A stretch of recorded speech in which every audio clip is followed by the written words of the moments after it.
Welcome to this week's edition of Round 14 Podcast. We're back, Tony. We're back. Episode 24, my friend. Yeah, 24. How you been?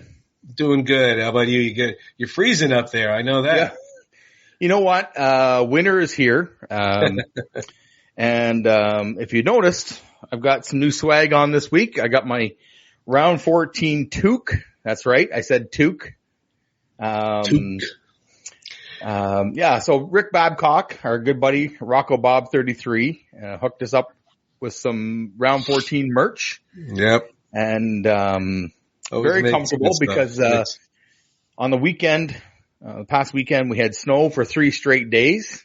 It wasn't Buffalo, but, it was still a pain. And, it doesn't matter. It's still, yeah, that's right. And, there's nothing like getting off a midnight shift and then having to shovel the driveway before you go to bed. See, you know, that's the thing. I mean, I've been down here a very long time. Been down here for 25 years now, but at my age, I did grow up in New York City and in New Jersey at some points. And I do remember the unexpected snowstorm. And that was the worst part about it, was getting up and, oh crap, 4 inches. I'm going to dig out the car and whatever. No, I'm good. Yeah. Thank you. Well, it's funny because we've gotten kind of, I don't know, like spoiled the last few years, and sometimes we had a green Christmas and it doesn't really get going till the new year, and some people think, we made it through, and there's the whole thing of January and February to come, but right, exactly. So I thought I'd just share what my weekend looked like here, and I got 3 little clips from what I woke up to. So here we go. Back.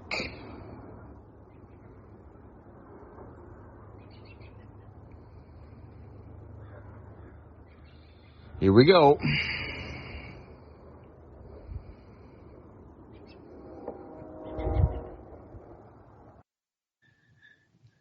It's so funny how quiet everything is when it's that was day one because nobody wanted to go outside, right? So you're waiting for the first person to fire up the snowblower or the shovels. This was day 2.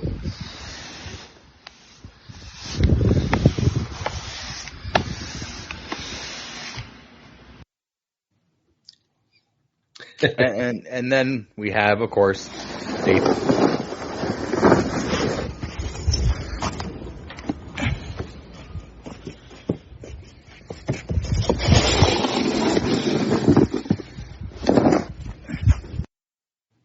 Yeah. That looked like fun. Yeah. You know what? It's I remember when you were a kid, right? You couldn't wait for it to snow and get out and play. Oh, yeah.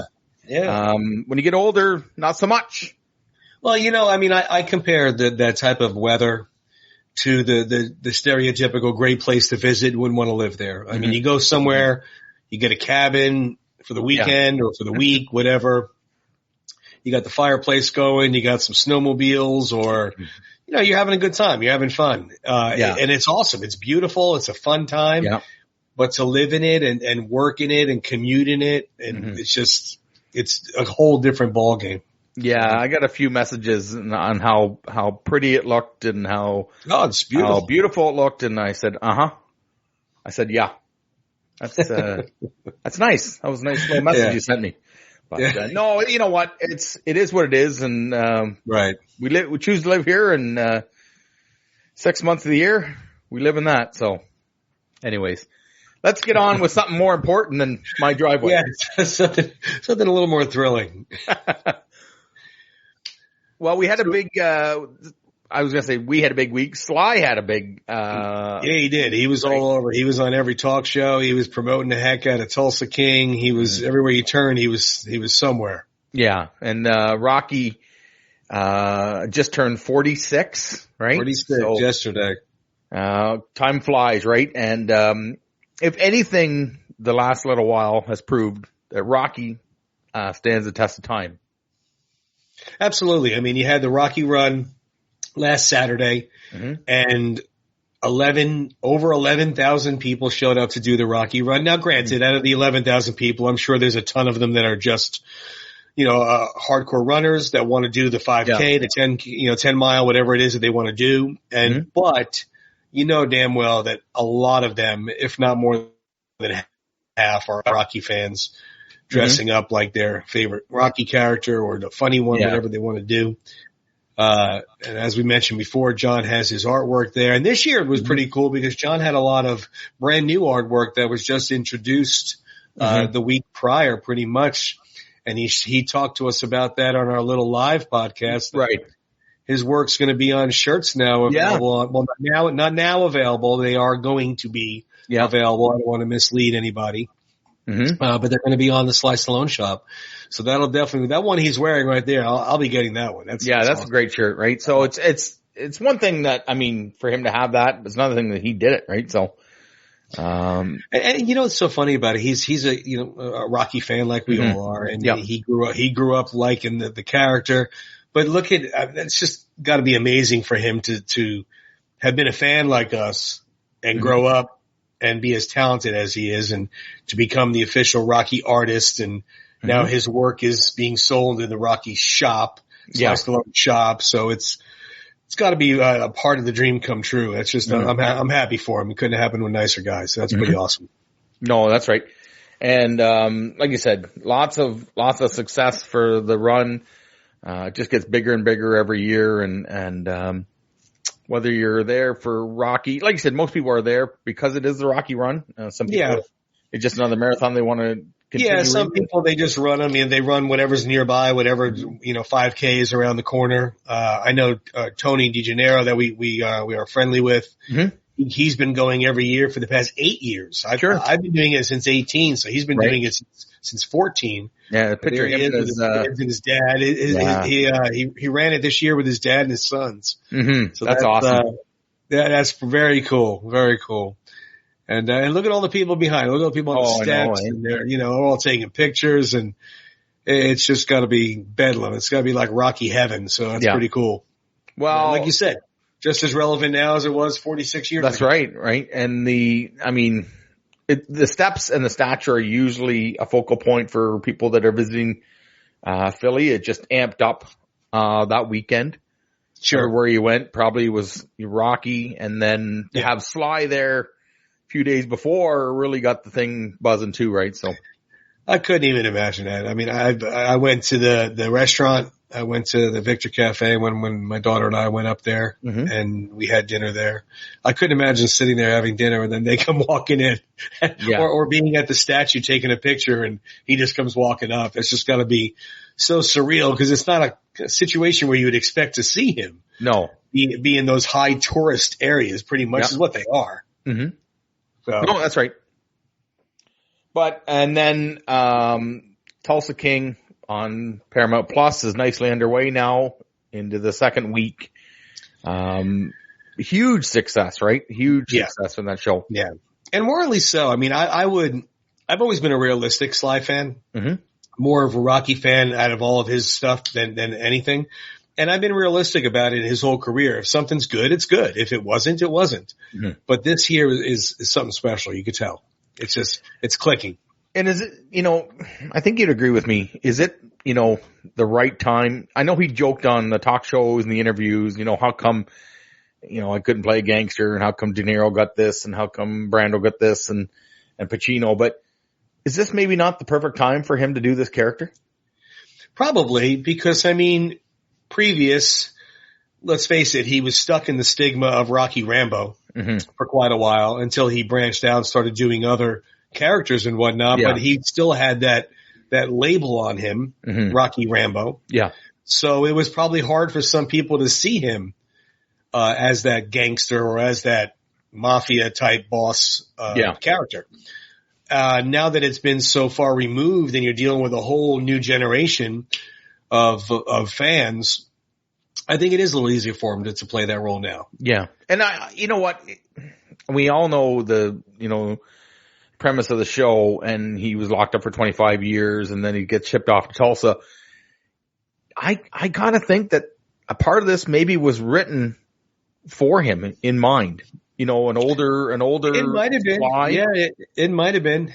I think that's what brings a lot of the originality, I guess you could say, and the humor to it is not only of the story of the character, but the time warp of being locked away for that 25 years and can you think about the American or worldwide time frame of 1997, 98-ish to now? How much has happened in the world and in technology and in society and how people are and how it's amazing and that's adds so much humor to the show. Mm-hmm. Right away when he heard about the weed store, he's thinking that it's an illegal front. Yeah. While it's being legally sold. He's like, he can't grasp that. Well, so that's just it, right? Like, there was no internet, there was no cell phones, and very, very early stages. Oh, right? It was in the infancy stages. Mm-hmm. That's like when they were talking about, he goes, they should have somewhere where you can go and find out about these things. And the guy's like, Google? Yeah. Yeah. No, it fits with his, I don't want to say dry humor, but it works, right? Because like you said, he's been removed from the world for 25 years. More or less, and then has to throw him back into it. And then not only that, he's running it. So yeah, I mean, now he has to try to build a family because they kind of banished them is really what happened. And obviously we'll get more into that as the series develops. But I mean, these series that have been released by Netflix and Hulu and Paramount Plus and wherever else they're being shown on, they originated because, I mean, network TV, they couldn't show a lot of things on ABC and NBC. Right. Regular network TV shows. They were very handcuffed, so to speak, in a lot of subject matters or things they could say or having the reality of the street talk. Mm-hmm. So it wasn't really until HBO came out with The Sopranos, in 99 that it really blew open the door of we could have a TV series, so to speak, that's pretty much no holds barred. It's like reality. Right.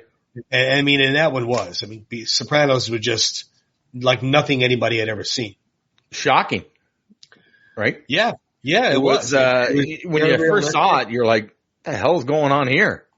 Yeah, because it was definitely very different than the glamour, I guess you could say, of the Godfather type mafia or the Goodfellas type mafia. This was a regular guy who had a family, and it was violent. It was realistic, very realistic. And those guys did a fantastic job with the writing and the storytelling. Of course, the acting was incredible. It was, but it definitely paved the way for a lot of shows. That's just it, right? And there's obviously series before that and there's series after that, but this was one that people are still watching, right? Like they'll go back and watch it again. They'll rewatch it.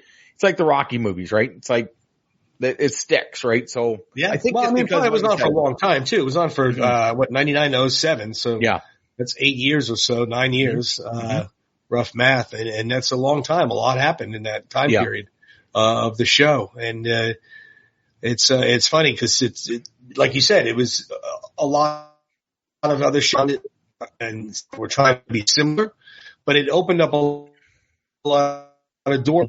I don't want to say it had to be rough for it to be realistic, but it definitely took off the kid gloves to, oh, you can't say that.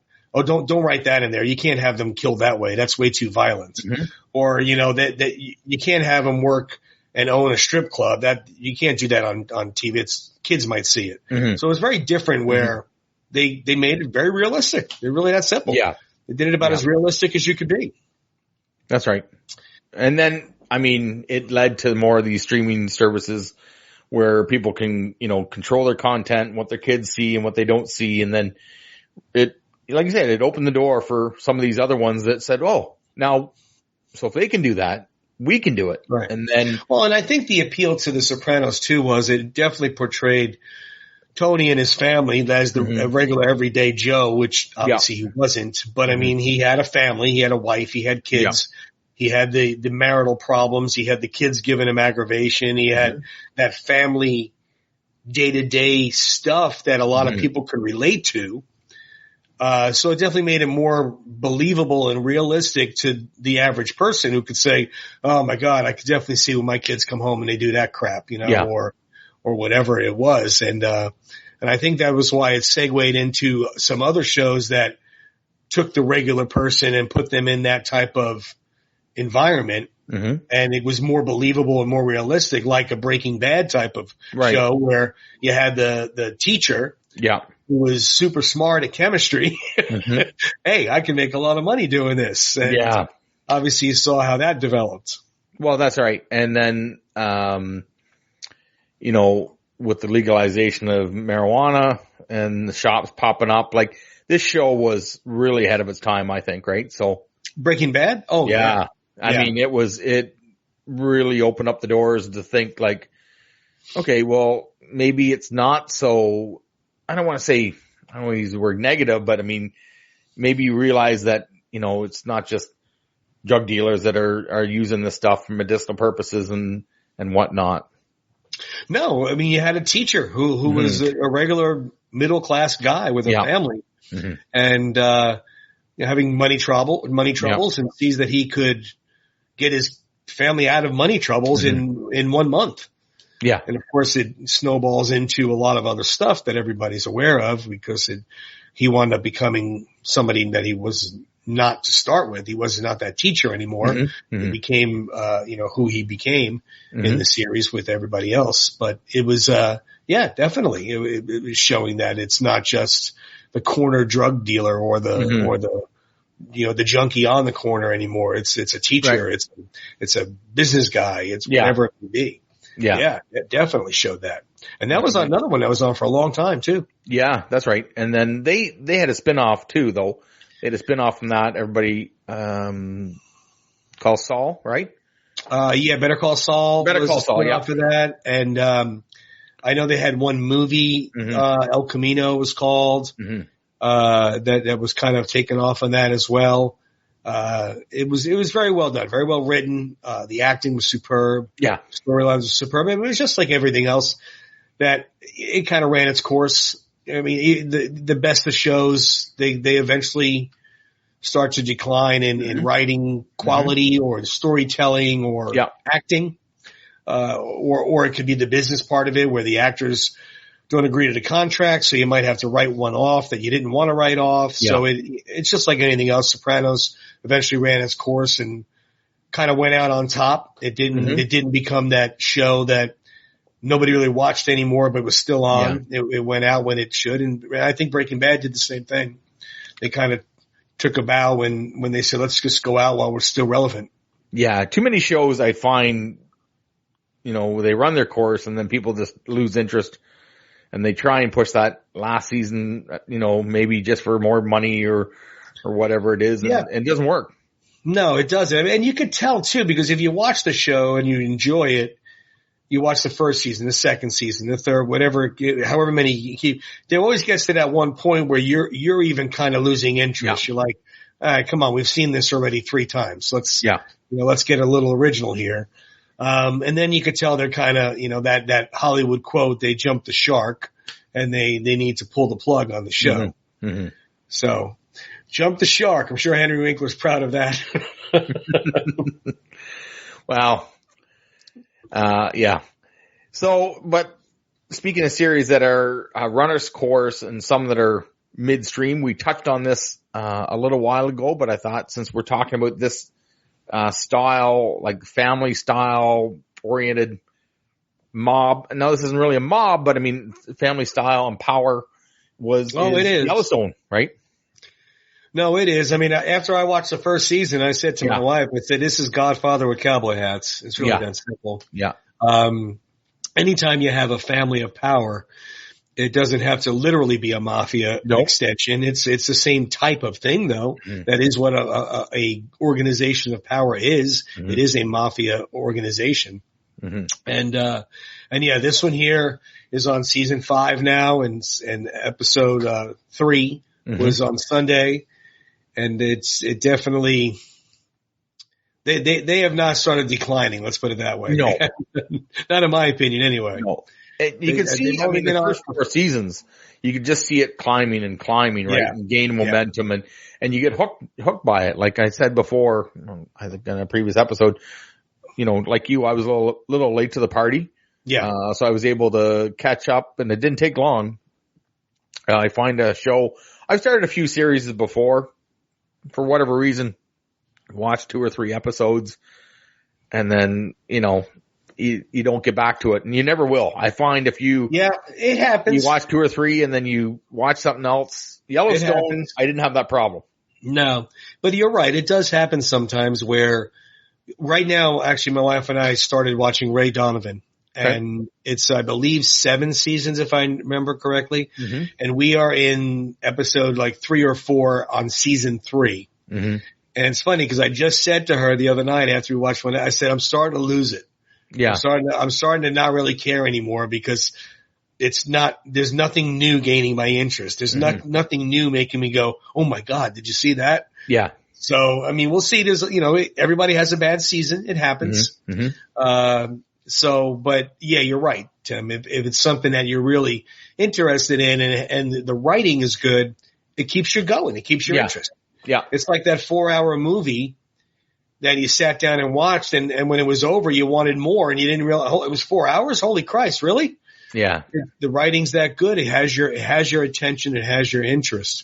But if it's not, and you're looking at your watch. Yeah. See, I never had that with Yellowstone. I never ever thought, how long is this episode? Or there's so many little inner stories within the story. Right. That I think there's twists, and there's everybody's struggle for power, right? And you got the family and the head of the family and who wants to be in charge and who thinks they're in charge. And there's just, the Western theme, that just adds to it, right? Like, yeah, agreed. And you're right. I don't ever look, matter of fact, the episode always ends before I'm expecting it to. Mm-hmm. I don't ever look at my clock. Is it over yet? I'm going to go to bed soon or something. But I think that's what adds to the mystique to it. It is so different where it takes place in Montana. Mm-hmm. And obviously a lot of people cannot relate to that country ranch style of living. Mm-hmm. So I think that's what definitely adds to the mystique to it, that it's not the regular middle class family teacher guy like in Breaking Bad. And it's not the typical mobster family or mafia family. And you look at these guys like they're ranchers, they're trying to just make a living. They want to keep their land, but it's so much more than that. The writing is just so good. He does such a wonderful job. Well, not only that, like you just said, you touched on it, the land, right? Like how much, that's a huge struggle, right? The power struggle for land, for corporate development. People see all that. Hundreds and hundreds of acres. Today's day and age too, they want to build condos or an airport or a resort. Mm-hmm. And you're talking generational wealth beyond your wildest dreams. Mm-hmm. And to say, no, I want my land that's been in my family for 500 years or whatever. Mm-hmm. That's pretty powerful. Well, not only that, but they're on the horses, the cowboys, the shotguns. They're willing to fight for it, right? They're not going to back down from this either. So, and that's the first few seasons. And, I apologize if anybody hasn't seen this yet, but this would be a good, a good interest for you to maybe start if you haven't. Yeah. That series started in 2018. Yeah. That's 4 years ago, almost 5 years ago. So it is a long enough ago where, we'll put a little disclaimer right now. We might be saying some stuff that if you haven't seen it, you might want to wait to watch it. But yeah, it's old enough now where I think some of the stuff can be said. And like you said, they're willing to fight for it. And that's the thing. These city slickers come into town from New York or from LA or from Denver and think that they're just a bunch of hillbillies, that they have no idea what they're doing. They could just wrangle the land away from them, and they couldn't be more wrong. Yeah. So you got a favorite character on it? I think the favorite one, it was a lot of people's favorites, is Rip. Yeah. I love Rip. I just think he's that character that he's just a righteous guy. He does what's right. He's loyal to John. Mm-hmm.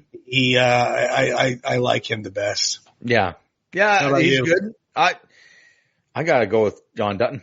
Well, yeah, I don't want to be cliche and to say that's the top dog, but just this role. I've always been a Kevin Costner fan. Same, yeah. Pretty much everything he's done, I like. But this role is just a great role. Yeah, I mean, and like I said, maybe another one that's a good time in his life. He's That's older, right. he's wiser and more, Marlboro man looking. He's just plays it perfect. Plays it perfect. Who's your least favorite character? My least favorite? I don't know if I don't know. It's hard to say. I don't know if I have a least favorite. That's a tough question. I would say, what's his other son? Jamie? Jamie. No, like, who is that, the businessman one? Yeah, Jamie's the lawyer. I guess he'd be my least favorite just because he's a bit of a snake, right? He's a little bit of a weasel. He's meek. It's just, and it's not, like I said, it's not that he's not cool or nothing. It's just, I think he plays that role very good. Yeah. And I'm sorry, I can't remember the actor's name, but he obviously plays that well because I don't like him. And it's like exactly, a movie. and that's his role. His role is when you have a movie or a TV show, right, and you think, God, I hate this guy. He's doing it right. But yeah, if he's my least favorite. And it's not only that, it's just I just find his scenes boring. Yeah. You know what I mean? Like, Rip's, if fist fighting with somebody, or Dutton's just like Kevin Costner's John Dutton, he doesn't take any shit. No. Like, he says, this is the way we're doing it. No. And he'll just look at Rip and say, they're your hands, straighten them out. Like, and just walks away. And he goes, I'm going for a ride today. When I come back, make it, I want all this gone. I want all this taken care of. You know what? Awesome. And that's true. Anybody that has a job, the boss doesn't want to hear about the menial crap that goes on. Nope. Right? Nope. He doesn't, like, that's why he has supervisors and foremans, and that's why he has Rip. You take care of it. I don't want to deal with it. That's exactly right. No, because he probably says, if I have to deal with it, it's going to get dealt with immediately. Yeah, and if he has to deal with it, it's going to be a real problem for Rip, because Rip's the one that's supposed to be dealing with it. So yeah, no, and I don't think Rip's afraid of anybody but John. Yeah. So your least favorite character? My least favorite character would be a toss up between two people, and you're going to laugh at who they are. It's Casey, the son that's kind of exiled into American Indian land, and his wife, both of them. They just irritate the living daylights out of me. I don't know why. I even said it last night to Gina. I was like, I can't stand his wife. Like, she just irks me to no end. Yeah. And Casey just, I don't know. Jamie, you're supposed to dislike. It makes sense to dislike him. He's the little Weasley lawyer who doesn't have any balls, and he's, the sister's got more balls than he does. And, I love her. At first I did not like Beth. Oh God, I loved her right from the get-go. But I at first, like the first few episodes, I kind of got frustrated. I felt she was over-proving how tough she is. Yeah. Like, every opportunity she had, it had to be this persona of how tough she is. And I got tired of it. I'm like, okay, we get it. Let's move on. Yeah. But she developed into I love her character. Mm-hmm.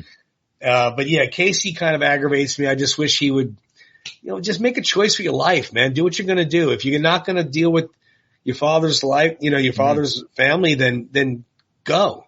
Sure. But that's why they write these stories like this. They want you to be aggravated with one character and love another one. Sure. Yeah. All that fun stuff. It keeps you tuning in, right? It keeps you, you want to find out what's going on. Yeah. All I got to say is, don't mess with Beth. That's all I got to say. Right? I tell you. I thought married to a 5-foot Italian woman was tough. I don't know. She heard that one there. Oof. Yeah. My goodness. No, it's. But I tell you right now, though, if anybody could keep her, there's two people that could keep her in line, and that's John and Rip. Mm-hmm. I mean, she don't play. She'll even play a little bit with Rip, but she don't play when it comes to John. When it comes to Daddy. Well, she tries, but. Yeah, exactly. She'll push the button here and there, but then she knows. She backs off. Yeah. I can't do that. So it's going to be interesting to see, because obviously the same creator has done Tulsa King. Yeah. So I'm sure they'll be giving us some characters to love and hate. Obviously we all love Dwight and what he does so far, and his humor and his toughness and his non-politically correct ways of doing things. But it'll be interesting to see who's the character that is the weasel, who's the character that you grew to like and you didn't in Yeah. the beginning. And so it's going to be fun to see. I'm already liking his driver, right? Yeah. The driver, I like He's awesome. The driver was fun. It's when he picks him up and he goes, for $2,000 a week, you think you'd get out of the car and open the door. Yeah. No, it's great. And I like the driver too. He's got a good role, but so does the owner of the pot store, the weed store. Yeah. So it's well done. Well, that's just it, right? When he says, do I have a choice? And Dwight just says, no. Okay. Really, shakes his hand. Really, no. All right. It's on, right? So, but, maybe down the road, the success of it, since you've got the same guy producing both shows, right? Directing both shows, maybe there will be a crossover. We've talked about this before. Yeah, there could be. Obviously Oklahoma's not near Montana. No. But that doesn't mean they can't. In Yellowstone, remember they sent that kid Jimmy to Texas? Yeah. And obviously Oklahoma's right there, right above Texas. Yeah. So it's not like it's out of the realm of possibility for them to be down there for whatever reason, or Dwight to be up there for whatever reason. Yeah. It would be interesting to see. It really would be. And if it does happen, I don't foresee, and I could be completely wrong. Obviously, I'm not a Hollywood writer for a reason. I could completely see like Dwight and John being okay with each other.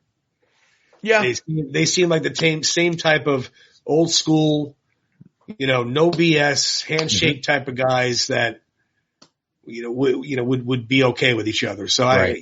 I don't know. I don't know how they would write that in to play with each other, but everybody's assuming because it's the same creator that they might share the world at one point. We waited how many years and it never really, Sly and Arnie worked together, but they didn't have that Rambo Commando crossover that everybody wanted. And maybe that was the ploy, right? To keep everybody watching the movies and build up the rivalry and right. And then they didn't do anything, but they eventually did start doing movies together, which were great. But we never got that crossover event where they teamed up, right? So we kind of did in Expendables, they teamed up, but not the way we thought in the 80s. No, and like Escape Plan, it kind of took fruition there, but it's I agree with you. It didn't it would have been a perfect Rambo Commando type or Predator or whatever in that time frame of the late 80s. It would have been the ideal time to do it. It would have been they probably didn't do it. It would have just cost the studio so much money. Oh, can you imagine? Hey, the two of the biggest stars of that decade in the same film. It's not like it is now where the Avengers, they have everybody and their brother in the movie and it cost them $300 million just for salaries. Yeah. They didn't do that back then. I was thinking more of, the damage they would cause, the two of them. They blow they blow a lot of shit up. Right? Well, that too. There was no CGI, so there was a lot of explosives and you want to blow up what? Oh, okay. All right. You want to blow up something and you want to blow up something. Jesus. Yeah. No, that's true. That is they would very have true. Tried to outdo each other on the explosives and how many people they could kill. So, but, no, it's always good. That's part of being a fan of the movies, right? And the shows. And now here's my next question is the movies as we've seen it, and Sly touched on this a bit in the last week or so. Is this the new era streaming? Are we done going to the movies? I ask you that you and I, not together, but at the same time, we did go see, Top Gun Maverick just cause I wanted to see it on the big screen and the sound. But I gotta tell you, there's not a lot of movies I'm rushing to go see. Yeah. I think certain films are to still be seen on the big screen. Top Gun Maverick or, Avengers type of film, that is to have that surround big screen presence. But in the same respect, you're right. It doesn't matter to me if I see it at home or if I see it in there. I don't think it's like the theaters are done. I don't think that that's a possibility. I think that they'll always be around, but I don't think that they are as relevant as they were with the especially because now they're streaming. What did they just release? They just released something. Oh, Halloween Ends. Yeah. Halloween Ends was in the theater and streaming the same Friday. Yeah. Exact same time. So, and some people have bigger TVs now and bigger TVs and bigger TVs. Well, even the TVs now, I mean, you go get a 75-inch TV now for like $400. Yeah. It used to be they were $4,000. They were just not really achievable anymore by the average person. Now, if you got $400 or $500 to spend, you can get a really nice 4K massive TV where pause it. Right. You can pause it, you rewind it. Yeah. You know, you can stream it, you can own it. I mean, don't get me wrong. I love going to the movies, right? When I was younger, that's all we did because but it was different then. Yeah. It was very different. You know, number one, we didn't have a choice. So, so right there alone, it was different. Yeah. Yeah. Cause if you had to, you know, everybody's going to be shaking their head. I can see it now. You know, you go see, I mean, I remember seeing Rocky IV. Okay. I'm just picking that one out cause it's the one I remember seeing. That's the first one. Right. It was 6 months before it came out on video. Yeah. Oh yeah. I told my daughters that. They didn't believe me. I said it was 6 months to a year. You couldn't see it again once it came out of the movies. And then when it did come out, you couldn't afford it. You know, it was $50 for a VHS or it didn't come on. It didn't come on free TV or cable for years. Yeah. Yeah. And that was all of them. That wasn't just the Rocky movies. That was all of them, no, that was just, it was everything. Yeah, you're right. You're right. Know, and but I couldn't get into a movie. But I do also think that he has a point where he's saying a lot of these films now, I don't want to say they're easier to release because obviously nothing's that easy to release. Yep. But you don't need the massive studio backing anymore. Yeah. You kind of don't. I mean, you could make whatever your budget is to make a film and you can get it on Netflix and you can get it on Hulu or whatever a lot easier and a lot cheaper than you could releasing it in the theater nationwide. Yeah. And then you never know. From there, it might grow into something that you do wind up going big budget. But in the same respect, I think we'll be able to see a lot more storytelling than we were not able to see before because maybe a lot of studios passed on it. And now you can see it on Paramount Plus or whatever streaming service there might be. Yeah. I wish I wish a few of them would maybe work a little bit together because I'm going TV broke here. Right? Like I gotta get Paramount now. When I first cut the cord years ago and I was thinking to myself, okay, well, I pay, I pay $69 for Wi-Fi and I pay whatever it was, $12 for Netflix. And, okay, now it's Disney Plus, now it's another 12. Now it's, this plus, now it's another 10, now it's another 5. Next thing you know, I was like, I was saving hundreds by not having all these, like you said, but I do think it'll be, look, remember way back when cell phones first came out, you paid for minutes and you paid for texts. Yeah. There was no unlimited. No. You used to pay, okay, you got 500 texts. Yeah. Anything on top of that you had to pay for. Could you imagine? I'd go broke with teenage daughters back then.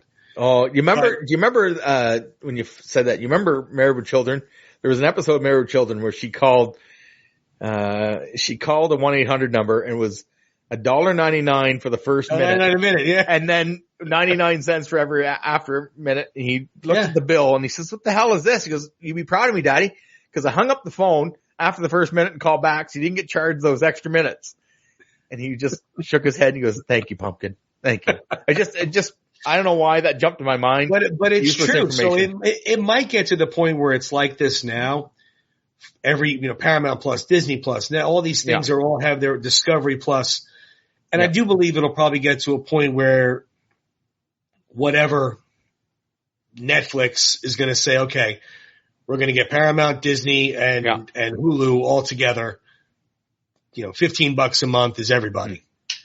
So it might not. It really depends on what you like and what you want to watch. Well, that's right. I mean, at the very least, though, you can pick and choose.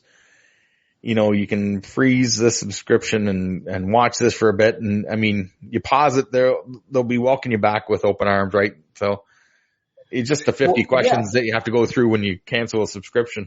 Yeah, how come you doing this and what can we do to keep you? And, right. no, it's good. And it also depends if you want the bells and whistles. You don't want commercials. Yeah. It's more money if you don't care about commercials.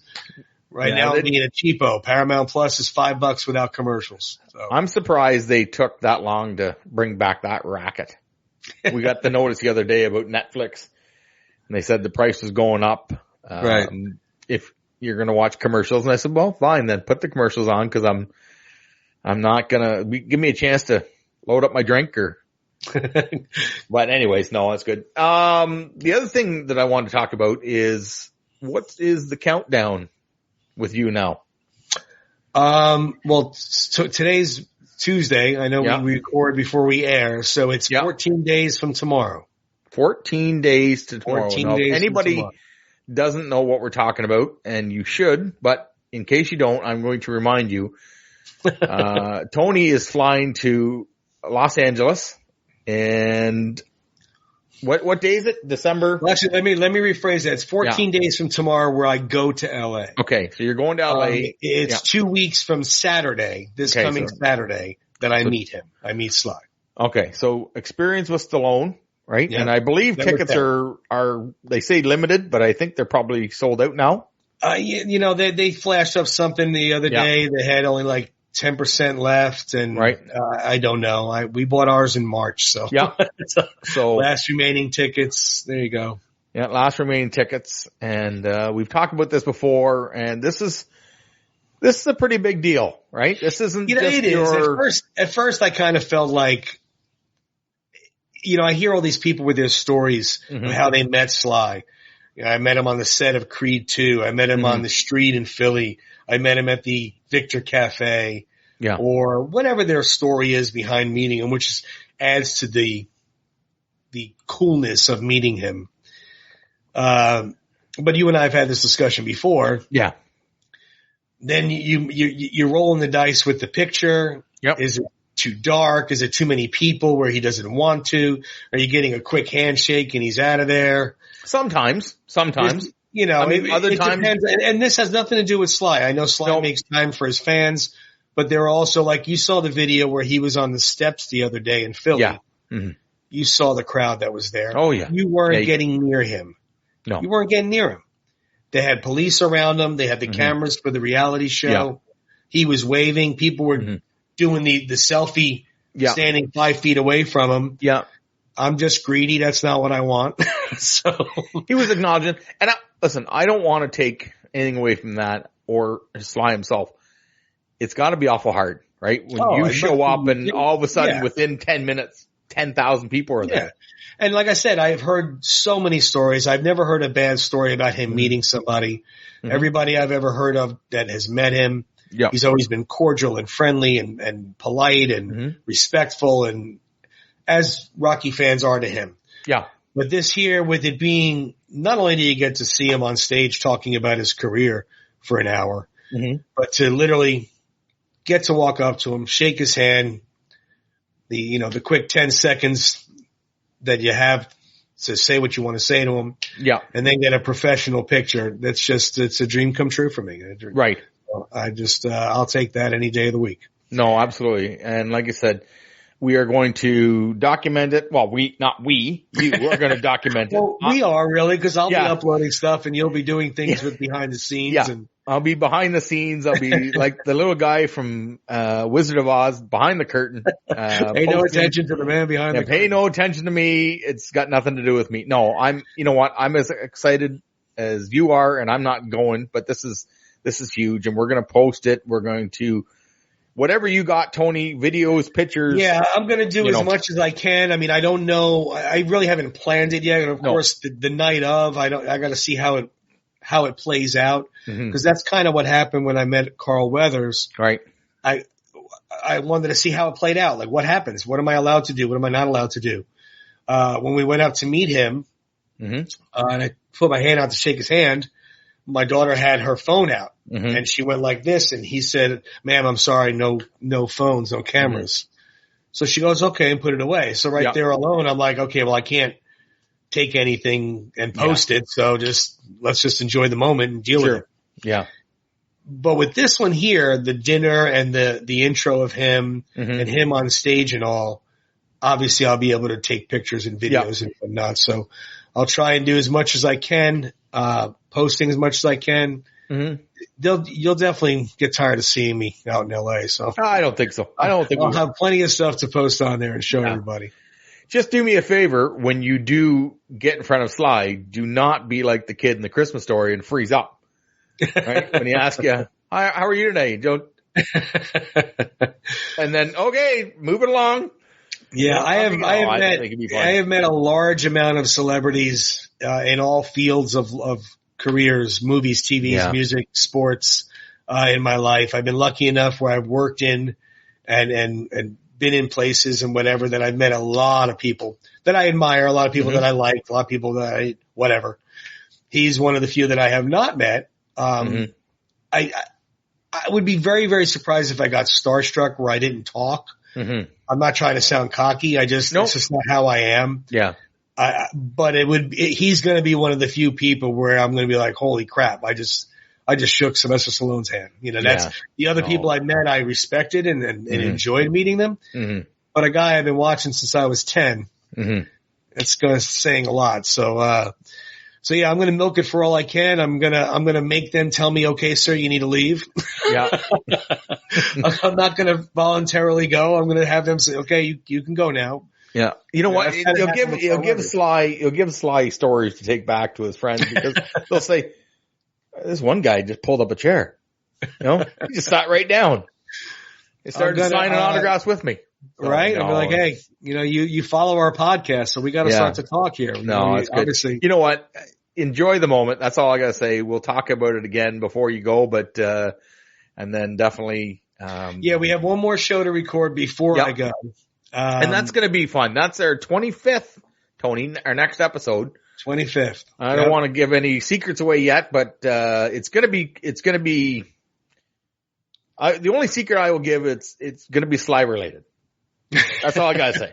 If you haven't figured that out by now, but, right. It's going to be fun. Then the show afterwards will be the Tony show. I won't even be on screen. Well, yeah, don't worry. You won't see my face a lot. You'll see other pictures of everything else. So it'll look like the wall behind me. It'll just have rocking Sylvester Stallone and everything. Yeah. It'll just say episode 26, Tony C. That's it. No, I'm and, no, this is fun. But, anyways, all our episodes are on YouTube, up until now. And then next week, like I said, 25 already, Tony. Yeah. Time flies, eh? So. Yeah, I mean, we like you said, we did not record 2. Yeah.